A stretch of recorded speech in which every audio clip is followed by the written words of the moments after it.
Finally SSC की तरफ से सीजीएल 2026 के लिए एप्लीकेशन फॉर्म फिलिंग स्टार्ट करवा दी गई है एंड डिटेल नोटिफिकेशन भी रिलीज कर दिया गया है।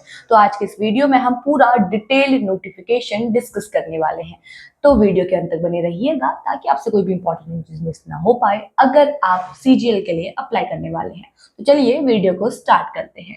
तो ये रहा वो इम्पोर्टेंट नोटिस जिसके बारे में आज हम डिस्कस करने वाले हैं। सबसे पहले बात करेंगे फॉर्म फिलिंग की स्टार्टिंग की। तो आपकी फॉर्म फिलिंग स्टार्टिंग हो चुकी है 21 मई से एंड लास्ट डेट रहने वाली है 22 जून। तो इस दौरान आप अपना फॉर्म फिल कर सकते हैं। फॉर्म फिलिंग हो गई, उसके बाद अगर आपके फॉर्म में कोई भी गलती हो जाती है तो आपकी करेक्शन विंडो ओपन होगी, वो होगी 29 जून से 1 जुलाई के बीच में। तो इस दौरान आप अपने फॉर्म में कोई भी गलती को करेक्ट कर सकते हैं। बात करें अगर एग्जाम की, तो जैसा कि आपको पता है या पता होगा, सीजीएल का जो पेपर है वो 2 टियर में कंप्लीट होता है, first year and second year. First year के लिए अभी जो एग्जाम मंथ है वो बताया गया है अगस्त या सितंबर में टियर फर्स्ट करवा दिया जाएगा, जो आपका कंप्यूटर बेस्ड रहेगा। एंड सेकेंड जो रहेगा आपका टियर सेकेंड, वो दिसंबर 2026 में करवाया जाएगा। ये फिलहाल एसएससी की तरफ से कहा गया है। तो ये थी आपके कुछ इंपॉर्टेंट डेट्स। अब हम बात करेंगे नंबर ऑफ वैकेंसीज की, पोस्ट की। तो देखिए यहाँ पे एसएससी की तरफ से सीजीएल के अंतर्गत बहुत सारी पोस्ट रिलीज होती हैं, बहुत डिटेल में यहाँ पे सारी पोस्ट दी हुई हैं। ये आपको आपकी स्क्रीन पे दिख रही होगी। सबके लिए एज लिमिट अलग है, पे लेवल अलग रहेगा, एजुकेशनल क्वालिफिकेशन अलग रहेगी। तो यहाँ पे सेंट्रल कैडर हो या स्टेट कैडर हो, सबके लिए एसएससी सीजीएल के अंदर यहाँ पे पोस्ट रिलीज की जाती है। तो सबका बेसिक पे भी आपको यहाँ पे दिख रहा होगा, ये आपका बेसिक पे यहाँ पे लिखा हुआ है। तो इस तरीके से यहाँ पे बहुत सारी वैकेंसीज या पोस्ट रिलीज होती है एसएससी सीजीएल के अंदर, वो आज भी हुई है। ठीक है, तो अगर आप इनमें से किसी भी पोस्ट के लिए अप्लाई करना चाहते हैं, अगर आप तैयारी कर रहे हैं तो आप अप्लाई कर सकते हैं, लेकिन आप वहां पे एज क्राइटेरिया देख लेना। अब बात करेंगे नंबर ऑफ वैकेंसीज की। जो पोस्ट ऊपर हमने देखी कि उसके लिए कितनी वैकेंसीज रिलीज की गई है, तो वैकेंसीज रहने वाली है सीजीएल 2026 के लिए 12,256 वैकेंसीज। ठीक है, 12,256 वैकेंसी रिलीज की गई है सीजीएल की तरफ से, सॉरी एसएससी की तरफ से सीजीएल के लिए। तो ये आपकी वैकेंसीज रहेगी, जो ऊपर आपकी पोस्ट है उसके अंडर ही ये रहने वाली है। तो इतनी वैकेंसी है आपकी, नंबर ऑफ अमाउंट बहुत अच्छा है, नंबर ऑफ वैकेंसीज काफी अच्छी है, तो आप अप्लाई इसके लिए कर सकते हैं। उसके बाद एज कैलकुलेट होने वाली जो बात है कि एज लिमिट ऊपर दी गई है, तो एज आपकी कैलकुलेट होने वाली है 1 अगस्त 2026, या ये इस तरीके से आप यहाँ पे एज कैलकुलेट कर पाएंगे। और यहाँ पे देखिए हर एज लिमिट के लिए, एज कैलकुलेशन के लिए जो डेट ऑफ बर्थ रखी गई है वो यहाँ पे मेंशन की गई है। तो जिस भी एज लिमिट वाली जॉब के लिए आप अप्लाई करना चाहते हैं जो ऊपर दी हुई है, तो वहां पे आप अपनी एज भी कैलकुलेट कर सकते हैं। उसके बाद रिजर्वेशन भी यहाँ पे दिया जाएगा आपको, एससी एसटी ओबीसी पीडब्ल्यूबीडी सब के लिए यहाँ आपको एज में रिलैक्सेशन या उम्र में छूट भी देखने को मिल जाएगी। तो इस तरीके से भी आप यहाँ पे देख सकते हैं। उसके बाद बात करेंगे आपकी एजुकेशनल क्वालिफिकेशन की, कि आप सीजीएल के एजुकेशन क्वालिफिकेशन क्या यहाँ पे चाहिए होती है। देखिए डिटेल में एजुकेशन क्वालिफिकेशन तो हर पोस्ट के लिए अलग अलग रहती है, लेकिन अगर आपको सीजीएल के लिए अप्लाई करना है तो आपको यहाँ पे ग्रेजुएट होना कंपलसरी है। सीजीएल के लिए ग्रेजुएशन मांगी जाती है एसएससी की तरफ से, और हर किसी पोस्ट के लिए आपको ग्रेजुएशन कंपलसरी रहेगी। उसके अलावा आपको प्रोफिशिएंसी टेस्ट हो सकता है, उसमें कंप्यूटर टेस्ट हो सकता है, डेटा स्पीड टेस्ट हो सकता है, वो आपकी पोस्ट वाइज डिपेंड करता है। लेकिन हर किसी पोस्ट के लिए आपका बैचलर कंप्लीट होना चाहिए किसी भी सब्जेक्ट से, बेसिक आपका किसी भी सब्जेक्ट से रहता है। फिर अगर कुछ पोस्ट ऐसे जिसमें स्पेसिफिक सब्जेक्ट ही मांगे जाते हैं, जैसे यहाँ पे आपको दिख रहा होगा असिस्टेंट ऑडिट ऑफिसर, इसके लिए आपसे बैचलर मांगा गया है। अगर आप फिर सीए किए हुए हैं या मास्टर्स इन फाइनेंस है, मास्टर इन इकोनॉमिक्स है, तो भी आप इसके लिए अप्लाई कर सकते हैं।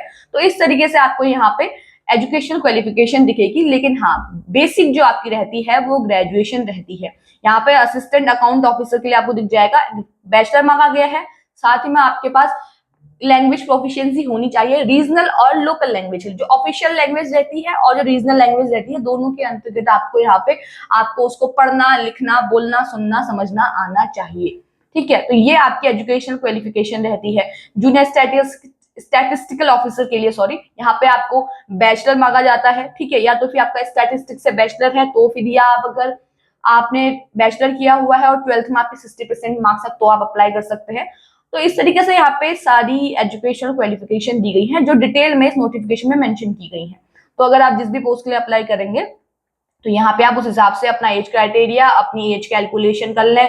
उसके बाद आप यहाँ पे एजुकेशनल क्वालिफिकेशन देख लें, तो सारी चीजें आप डिटेल में देख सकते हैं। एप्लीकेशन फीस की बात करें तो 100 रुपये एप्लीकेशन फीस रहने वाली है SC ST और PWBD कैंडिडेट्स, एक्स सर्विसमैन और ऑल वुमेन कैंडिडेट्स जो कितनी भी कैटेगरी से बिलोंग करते, चाहे वो OBC हो, SC हो, ST हो, जनरल हो, EWS हो, किसी भी कैटेगरी से बिलोंग करती हो, उनको कोई भी फी पे नहीं करनी है।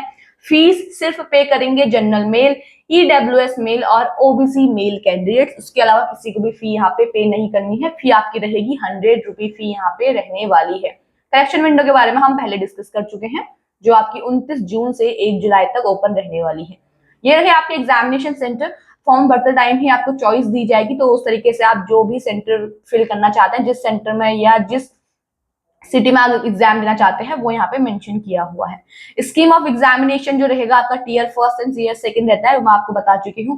पहले बात करेंगे हम टीयर फर्स्ट के लिए, फिर हम बात करेंगे टीयर सेकंड के लिए।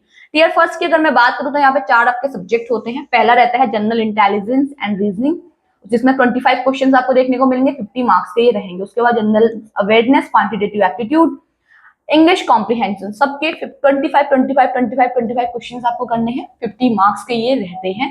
1 घंटे का टोटल टाइम दिया जाएगा आपको पेपर फर्स्ट को करने के लिए, जिसमें से हर 15 मिनट में आपको एक सब्जेक्ट कंप्लीट करना है। तो एक सब्जेक्ट के लिए आपको 15 मिनट का टाइम दिया जाएगा। ओवरऑल आपको 1 घंटे का टाइम दिया जाएगा इस पेपर को करने के लिए। अब ये तो है टीयर फर्स्ट, ठीक है। अगर आपका ये क्वालिफाई होता है तभी आप टीयर सेकंड दे पाएंगे। और टीयर फर्स्ट जो आपका है वो बाइलैंग्वेज रहता है कैंडिडेट्स, ऑब्जेक्टिव रहेगा, ऑनलाइन पेपर होता है, ठीक है। लेकिन जो आपका इंग्लिश कॉम्प्रिहेंशन है वो लैंग्वेज में ही रहेगा, वो इंग्लिश में ही आपको देखने को मिलेगा। अदर जो बाकी 3 सब्जेक्ट हैं वो आपको यहाँ पे बाइलैंग्वेज देखने को मिलेंगे। अब बात करेंगे टीयर सेकंड की, जो अभी दिसंबर में यहाँ पे होगा कहा गया। एंड हाँ, एक पॉइंट और, आपकी नेगेटिव मार्किंग भी इसके लिए होती है, ठीक है। तो अब टीयर सेकंड के लिए बात करते हैं, जो आपका दिसंबर 2026 में करवाया जाएगा, ऐसा अभी फिलहाल SSC की तरफ से कहा गया है। तो टीयर सेकंड जो है आपका, इसके अंतर्गत आपके 3 पेपर होते हैं। पहले बात करेंगे पहले पेपर की, फिर सेकंड, फिर थर्ड। पहले पेपर के अंतर्गत आपके सेक्शंस बटे हुए होते हैं। तो पहला पेपर आपका 4 सेक्शंस में डिवाइड होता है और 2 सेशंस में डिवाइड होता है। फर्स्ट सेक्शन की बात करेंगे, फर्स्ट पेपर की, जिसमें आपके 2 सब्जेक्ट हैं, mathematical abilities and reasoning and general intelligence. 30 questions आपको इसके देखने को मिलेंगे एंड 180 मार्क्स का टोटल ये पेपर रहने वाला है। 1 घंटे का आपको टाइम दिया जाएगा, आधा घंटा एक सब्जेक्ट के लिए और आधा घंटा एक सब्जेक्ट के लिए। उसके बाद सेकंड सेक्शन की हम बात करेंगे, जो रहता है आपका English language and comprehension and general awareness. इसमें 45 क्वेश्चंस आपको फर्स्ट सब्जेक्ट के देखने को मिलेंगे एंड 25 क्वेश्चन आपको सेकंड सब्जेक्ट के देखने को मिलेंगे। टोटल 210 मार्क्स का आपका ये पेपर रहता है, जिसके लिए आपको 1 घंटे का टाइम दिया जाएगा, जिसमें से पहले सब्जेक्ट को करने के लिए आपको 40 मिनट्स का टाइम दिया जाएगा एंड सेकेंड सब्जेक्ट को करने के लिए आपको 20 मिनट्स का टाइम दिया जाएगा। ओवरऑल आपका पूरा पेपर 1 घंटे में निपट जाना चाहिए, क्योंकि आपको 1 घंटे का टाइम यहाँ पे दिया जाएगा। Section third, computer knowledge test. 20 questions आपको देखने को मिलेंगे, 60 मार्क्स के रहते हैं, 15 मिनट का आपको टाइम दिया जाएगा इसको करने के लिए। अब section 4, data entry speed test, ठीक है। इसमें आपका 1 डेटा एंट्री टास्क आपको करना होता है, ठीक है। 15 मिनट का आपको टाइम दिया जाएगा इसको करने के लिए। तो ये था आपका पहला पेपर, जो 4 सेक्शंस में डिवाइड था और 2 सेशंस में डिवाइड होता है। एंड जो आपका ये computer test and data entry speed test होता है, ये क्वालिफाइंग नेचर का होता है, तो ठीक है, ये आपका क्वालिफाइंग नेचर रहेगा। बाकी में आपको यहाँ पे मार्क्स गेन करने होंगे, मैक्सिमम मार्क्स या मिनिमम मार्क्स का क्राइटेरिया रहता है। पेपर सेकंड, स्टैटिस्टिक्स, 100 क्वेश्चन देखने को मिलेंगे, 200 मार्क्स के रहेंगे, 2 घंटे का आपको टाइम दिया जाएगा। पेपर थर्ड जो है वो है general studies, finance and economics. Again 100 question देखने को मिलेंगे, 200 मार्क्स के रहेंगे, 2 घंटे का आपको टाइम दिया जाएगा इसको करने के लिए।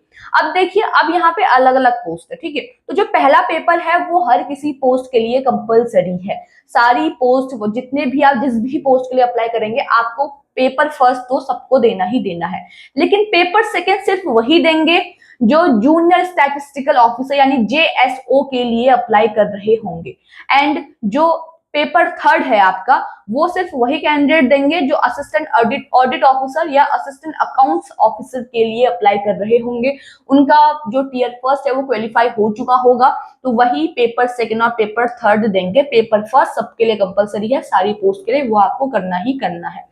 अब यहाँ पे डिटेल में हर किसी सेक्शन के बारे में दिया हुआ है, ठीक है, और कौन सा पेपर कितने घंटे में होगा, क्या होगा, जो ऊपर मैंने आपको बताया वही नीचे डिटेल में सारी चीजें आपको यहाँ पे दी हुई हैं। ठीक है।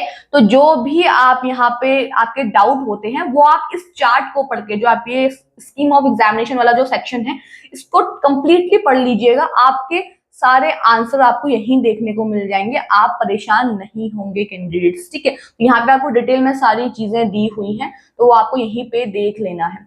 तो इस तरीके से आपका यहाँ पे जो पेपर फर्स्ट यानी tier first and tier second, इस तरीके से आपकी स्कीम रहने वाली है। और पहले आपका टीयर फर्स्ट होगा, जो शॉर्टलिस्ट होंगे वही टीयर सेकंड दे पाएंगे। उसके लिए फिर अलग से यहाँ पे एडमिट कार्ड वगैरह रिलीज किए जाएंगे। फिलहाल अभी जो आप एग्जाम फॉर्म फिल कर रहे हैं वो टीयर फर्स्ट के लिए कर रहे हैं।